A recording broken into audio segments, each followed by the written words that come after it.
Ira Trivedi is a writer and yogini, a rare combination. A rare combination because she is a yogini who talks about love, sex, motivation of youth. So let us, and she has come to Jaipur Literature Festival with her latest book, and let us see what she has to say about the latest book and her unusual approach to life and yoga. She has even a yoga dog book also, and then a variety of yoga. We'll get into that later. So let us start with her approach to yoga. We will come later, but love. Why love is there in the hemisphere of a yogini's thought? I think bhakti yoga, the meaning is very important. So I do feel that love is what makes the world go around. Really, I feel that. So I've always enjoyed writing about love. My first three novels, they're love stories essentially, but they're also about the transforming nature of love. India and Love is a work of nonfiction which looks at marriage and sexuality. And my latest novel, Nikhil and Ria, is a very young love story. It's a love story that happens between two 16-year-olds. And the reason I chose to do that was because when you're young, when you're 16 or 17, falling in love is your first real spiritual experience as well. When you fall for someone and you feel the passion, and you feel those in-depth feelings, and you feel as if someone has touched and transformed your life, it is something that takes you out of your comfort zone. It takes you out of your own body. And that's what I tried to look at in Nikhil and Ria. So Nikhil and Ria, I went back into the pure, unadulterated and transforming power of love. Very different from India and Love, in which I was looking at the dark side of love and how love can be very deceptful, how marriages are failing, how sexuality and sex is misused, including sexual violence, which is a large part of the book. So I do feel that these are important topics that I've broached upon. But I must say that Nikhil and Ria has been, out of all of my works, my most favorite book to write. It was really a real joy because when you're writing about pure, unadulterated love, which in its nature is so innocent, it really is a pleasure. Like they say, amor vincit omni, love conquers all.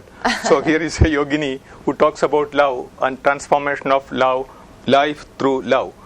But then you feel it's important to be a yogini to say all that? I think, let's talk a little bit about how yoga has affected my writing life. I think that would be a better fit to talk about. So for me, let's look at yoga in three different levels: physical, emotional, and spiritual. So on a physical level, when you're a writer, you spend so many hours writing, 10, 12, 15 hours. You sit on a desk and you're, working. There's so much strain in your back, in your neck. So I often see in my students, as a yoga teacher, so many young people in their 20s are coming to me with severe back problems. And the problem is they sit for such long hours in the office. So yoga really helped as a writer on a physical level, because if you are pain-free, then you can sit for longer hours. Your mind can work better if you're not focusing on pain in your body. The second thing is, on an emotional level, writing is a very volatile profession. कभी मालूम नहीं पड़ता कि क्या होने वाला एक book के साथ. कभी बिकेगी, कभी नहीं बिकेगी, कभी होगा कुछ, कभी नहीं होगा. It's absolutely can be anything. I remember there's been books of mine that have come out. I've expected कि ये तो meaning best-selling success होगा और किसी ने भी नहीं खरीदा उसको. And there's been books that you don't expect to sell, like my first book, which become bestsellers. So I do think that you have to be emotionally very detached. What the Gita says about detachment. So you work and you don't expect fruits of your action. I feel that line of the Gita it's fit for writers in 100%, because that's really what writers have to do. Because if you become very attached to your work, you become attached to your characters, it's very difficult to write from a very, from a objective point of view, even when you're writing about characters. So I do think that detachment and that part of yoga I've practiced and has been very, very helpful to me in my writing journey. And the last side is creative and spiritual. I feel that yoga really helps instill creativity. So even before I write, I do my practice. And if I don't do my practice, I find it difficult to get that freshness of idea, to get that, to get sort of the really spark that you need to write beautifully. So and to think from a creative perspective. So yoga has been beneficial from many, many levels.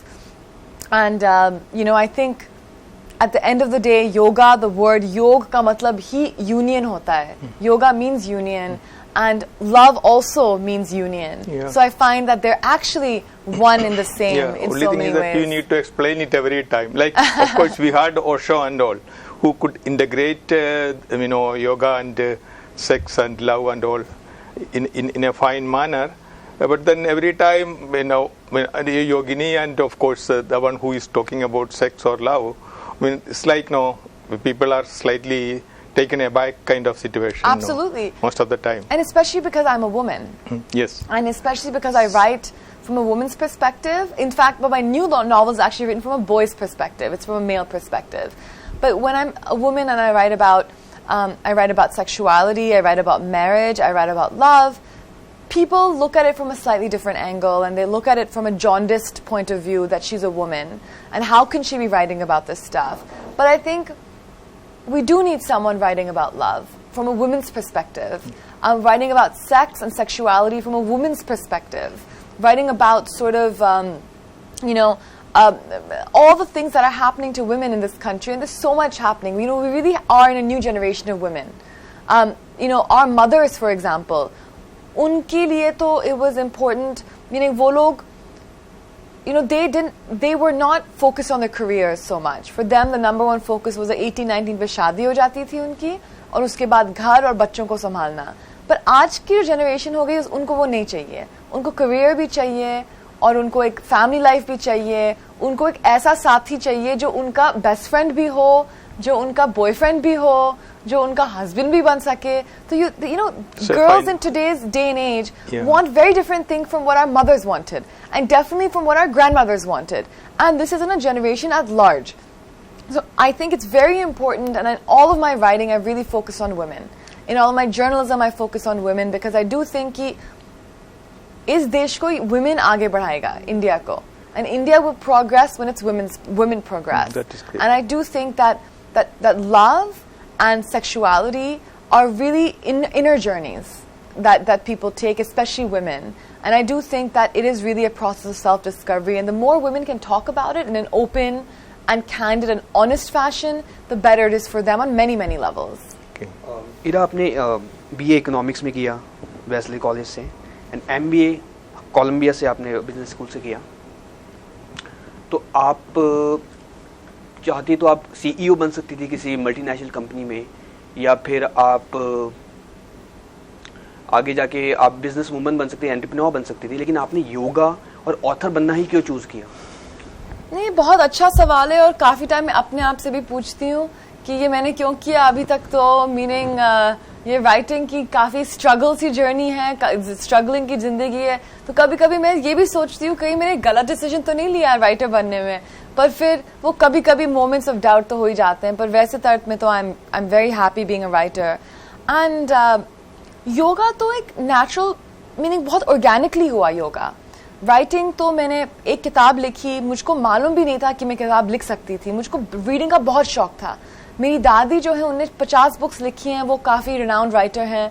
तो मैंने 50, meaning मैंने जब उनको बचपन से उनको देखा लिखते हुए, तो writing came to me very, very naturally at a very young age. And I realized something, कि मैं जो अपने writing से लोगों को impact कर सकती हूँ. I cannot do that by doing a job at a bank, by doing a job which is focused on just making me happy, just by making me earn money, which only caters to my welfare. But जो writing था, मुझको लगा कि मेरी books जो हैं, उनमें बहुत subtle सी messages जा रही हैं youth को, women को, और लोग जब इनको novels की ओर से पढ़ती हैं, उनको वो messages भी मिलते हैं, और वो अपनी सोच भी थोड़ी थोड़ी बदल सकते हैं. तो मुझको लगा कि ये करना चाहिए जो ज़्यादा impactful है, जो लोगों की भलाई के लिए, जो उनको थोड़ा सा अपनी सोच में आगे बढ़ाएं. एंड योगा जो हुआ वो बहुत ऑर्गेनिकली, और योगा तो मैंने पहले जैसे बहुत सारी यंग वुमेन करती हैं योगा, मैंने बोला कि मुझको योगा करना है क्योंकि मुझको बॉडी बनानी है, मुझको एक ऐसी बॉडी चाहिए मुझको, और ये जो योगा करते हैं इनकी तो बड़ी अच्छी बड़े फिट होते हैं ये लोग, तो मुझको भी देखना है योगा से क्या हो सकता है। तो मैं सच बताऊं तो मैं योगा पहले बार जब मैंने योगा किया तो इसलिए किया मैंने, और फिर जब मैंने योगा किया तो फिर मैं सही जगह पहुंच पाई। ये भी really I consider this God's blessing कि मैं शिवानंदा आश्रम पहुंची, और शिवानंदा में आश्रम में जब मैं वहां गई तो मुझको बिल्कुल छोड़ने का मन नहीं हुआ।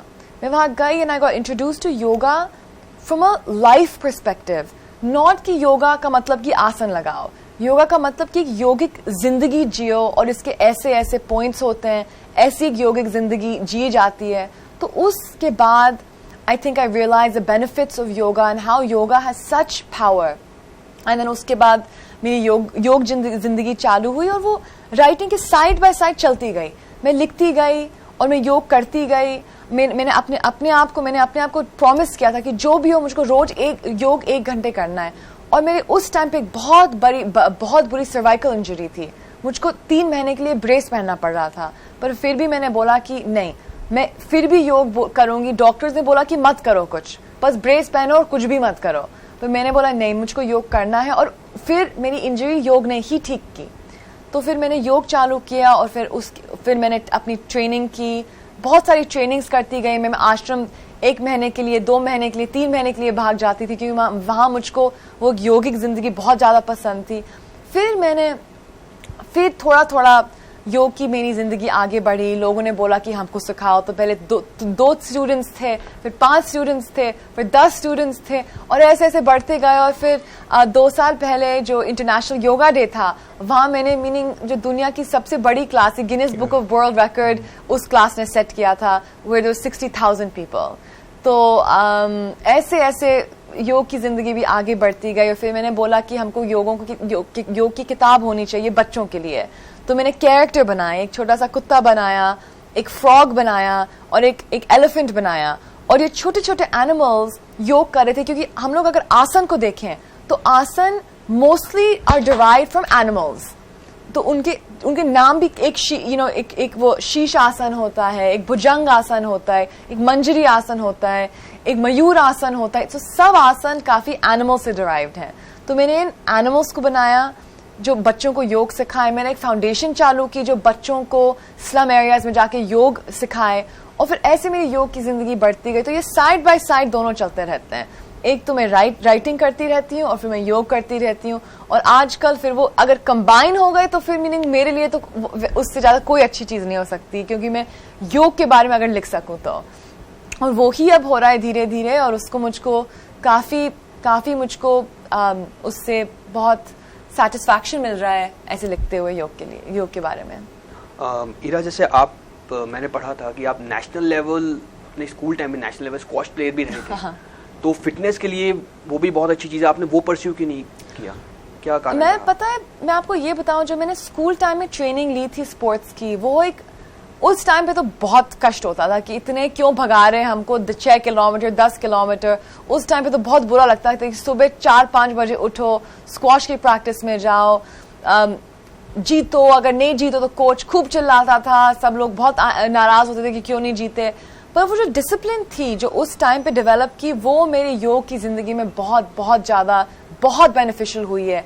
जो इसलिए स्पोर्ट्स मुझको अभी भी लगता है जो स्पोर्ट्स अवेलेबल हैं लोग को करना चाहिए। मेरे स्कूल में योगा था नहीं, और लोग स्कूल में अगर जाओ तो योगा का ये परसेप्शन है कि बहुत बोरिंग है, और मीनिंग योगा तो सबसे मीनिंग जिनको और कोई स्पोर्ट नहीं खेल सकता वो योगा करेंगे, जो सबसे जिनको बच्चों को जो मीनिंग कोई और बास्केटबॉल टीम में नहीं ले या फुटबॉल टीम में नहीं ले, तो वो जाके योगा करेंगे, योगा क्लास में जाएंगे।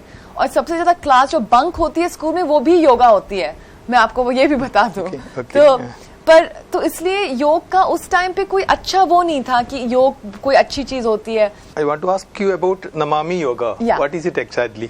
तो नमामि योगा का, नमामि का मतलब होता है कि आई बाउ टू यू, तो नमामि योगा का मतलब कि आई बाउ टू योगा, तो पहले ये नाम हुआ। Namami yoga as a foundation, एक छोटी सी संस्था मैंने बनाई थी, क्योंकि मुझको I said I want to give back via yoga. कैसे दें, मीनिंग चलो लोगों को सिखा दें योगा, फ्री में सिखा दो, मैं सिखाऊंगी, कोई और सिखाएगा, योग तो जैसे सीख जाएंगे वो लोग। तो ऐसे कौन से लोग हैं जिनको बिल्कुल योगा का कोई एक्सेस नहीं है, और मुझको लगा जो बच्चे होते हैं, स्पेशली जो अंडर प्रिविलेज चिल्ड्रन होते हैं, हम इनको क्यों नहीं योग सिखाएं, स्पेशली जो अंडर प्रिविलेज गर्ल्स होती हैं। और मैं आपको बता नहीं सकती हूँ, तो मेरे वॉलंटियर टीचर्स हैं और हम लोग इनको NGO ले जाते हैं, मीनिंग डिफरेंट स्कूल्स या संस्था जो होती हैं जो अंडर प्रिविलेज बच्चों के लिए काम करती हैं, और वहाँ जाके वो लोग योग सिखाते हैं। और मैं आपको बता ही नहीं सकती हूँ कि वो बच्चे जो हैं उनको कितना पसंद आता है योग, और वो योग में कितने अच्छे हैं। और मेरी ये इच्छा है कि छोटे छोटे बच्चे हों, जब वो बड़े बने तो वो योगा के टीचर्स बन सकें, लोगों को योगा सिखा सकें। ये कितनी अच्छी प्रोफेशन हो सकती है ये जो यंग इंडियन वुमेन के लिए है। तो यही मेरी इच्छा थी कि हम यंग बच्चों को योग जल्दी इंट्रोड्यूस करा दें और एक बड़े एक्साइटिंग तरीके में योग इंट्रोड्यूस करा लें, क्योंकि आपका एक सब्जेक्ट में या आप कोई ऐसा इंटरेस्ट नहीं बढ़ा सकता अगर आपका कोई अच्छा टीचर हो। मेरे लिए भी मुझको बहुत अच्छे योग के गुरु मिले थे, और मैं शिवानंद आश्रम में पहुंची तो वो जो वहाँ के जो गुरु थे उनकी जो टीचिंग्स जो आई जा रही हैं, मैंने जब योग उस द्वार से सीखा तो मुझको बहुत इंटरेस्ट आया। तो मुझको अभी भी लगता है कि जो इंडिया में बच्चों को योग सिखाए वो बड़े बोरिंग तरीके से सिखा रहे हैं, उसको थोड़ा सा हमको चेंज करना है, थोड़ा सा एक्साइटिंग बने, थोड़ा सा इंटरेस्टिंग बने, बच्चों को इंटरेस्ट आए योग में। तो इसलिए मैंने ये इसको थोड़ा सा ये एक कैरेक्टर्स बनाए, उनके ऊपर कहानी बनाई। जैसे जो डॉग है उसका नाम ओम रखा है, जो फ्रॉग है उसका नाम प्राण रखा है, जो एलिफेंट है उसका नाम मोक्ष रखा है। तो ये तीनों मीनिंग खेलते हैं, इनका आश्रम है, उनके ये सब होता है। तो ये एक बच्चों की कहानी बन गई, और जब वो कहानी सुनते हैं उनको योग करने का मन करता है, क्योंकि मेरी कहानियों में जो ये एनिमल्स हैं जब ये योग करते हैं उनको शक्ति मिलती है। तो फिर छोटे बच्चे बोलते हैं हम भी योग करेंगे, हमको भी शक्ति मिलेगी। तो ऐसे मैंने ये कहानी बनाई कि लोग इसको पढ़ें, बच्चे इसको पढ़ें, फिर उनको पसंद आए। Ira Trivedi, yogini and writer, thank you very much for coming to the studio. Thank It was you. nice talking to you. Thank you. you.